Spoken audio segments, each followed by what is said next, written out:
핫한 부동산 뉴스의 핵심 내용만 전달해드리는 주간 부동산 뉴스 지금 시작합니다.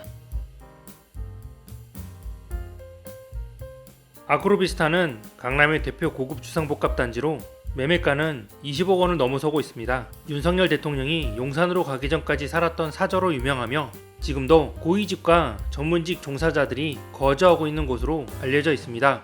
그런 아크로비스타에서 관리업체 타워 PMC에 관리부실 문제가 발생했습니다. 폭우로 단지 내 누수 피해가 발생했고 난방 계량기 고장으로 검침이 제대로 이루어지지 않았습니다. 이후 관리업체를 선정하는 과정에서 기존 업체가 입찰에 참가하지 못하도록 서초구청에 행정지도를 요청했는데요. 문제는 이에 반대하는 주민들이 기존 업체를 배제하지 않고 입찰을 진행하면서 갈등이 커졌습니다. 결국 기존 업체를 입찰에서 배제한 상태로 공고는 났지만 자격을 갖추지 못한 업체가 참여하면서 관리업체 선정이 미뤄지게 됐습니다. 이런 상황에서 기존 업체가 이달 말까지만 관리 업무를 수행하겠다고 알리면서 단지는 더 시끄러워지고 있습니다. 강남 3구 대기 수요자들이 기준금리 동결 기조와 주담대 규제 완화 등으로 이번에야말로 강남행 마지막 버스라고 인식하는 분위기입니다. 압구정, 청담, 대치 등의 토지거래 허가구역 연장이 결정되면서 반포, 도곡, 역삼동으로 매수세가 몰리고 있습니다. 강남 3구 아파트 매매 건수는 지난해 12월에 비해 4개월 만에 3배 이상 늘어났는데요. 5월에는 다소 줄어든 것처럼 보이지만 집주인들의 매도 보류가 속출하면서 거래량에도 영향을 미친 것으로 보입니다. 거래가 많지 않았던 중대형 단지들은 최고가를 갈아치웠고 낙폭이 컸던 단지들은 조만간 정고점을 돌파할 모양새입니다. 압구정 신현대는 지난 4월 전용 117이 2년 전 최고가 45억에서 11억 오른 54억 원을 기록했고 반포자이 전용 244가 2년 전 최고가 72억 8천만 원에 가까운 72억 5천만 원에 거래되었습니다. 반포 레미안 퍼스티지의 전용 85는 지난달 3,500, 7천만 원에 거래되면서 지난해 최고점인 38억 5천만 원을 돌파할 기세입니다. 도곡 레슬의 전용 85도 지난달 27억에 거래됐는데 이는 지난해 최고점인 32억보다 불과 5억 원 낮을 뿐인데요.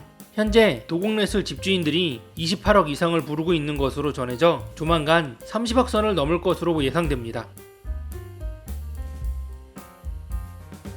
원자재 값과 인건비가 오르는 상황에서 시멘트 가격 인상까지 가세하면서 전국의 재개발 재건축 사업장에 긴장감이 맴돌고 있는데요.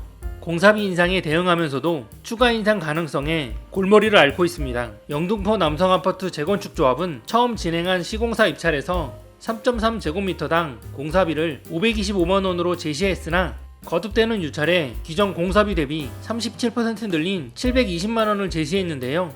하지만 이마저도 유찰이 이어져 수의 계약으로 전환해 시공사 선정에 나섰습니다. 지방의 소규모 사업장의 상황은 더욱 심각한데요. 시공사 선정을 위한 입찰을 진행하고 있으나 시공 파트너를 구하지 못하고 있습니다. 조합 설립 인가 이후 2년 이내 건축 심의를 받지 않으면 조합 설립이 취소될 위험성도 있습니다. 건설사들은 시멘트 가격이 인상되면 레미콘 가격 상승으로 이어져 공사비 증액이 불가피하다는 입장입니다. 10명 중 7명꼴로 1년 안에 집을 살 계획이 있다는 조사 결과가 나왔는데요. 이는 기준금리가 동결된 데다 집값 하락세가 이어지면서 급매물 위주로 거래가 늘고 있기 때문으로 보여집니다. 거주 지역별로 보면 기타 74%, 인천 73, 오대광역시 68, 서울 67, 경기 65% 등으로 지난해보다 매입 의사 비중이 늘었습니다. 집을 구하려는 이유는 내 집 마련이 47%로 가장 많았고 거주지역 이동, 면적 확대 축소, 투자 목적, 합분가, 임대 목적 등의 순으로 나타났습니다. 작년보다 내 집 마련 투자 목적 비중이 증가해 실거주자와 투자자 모두 늘었습니다.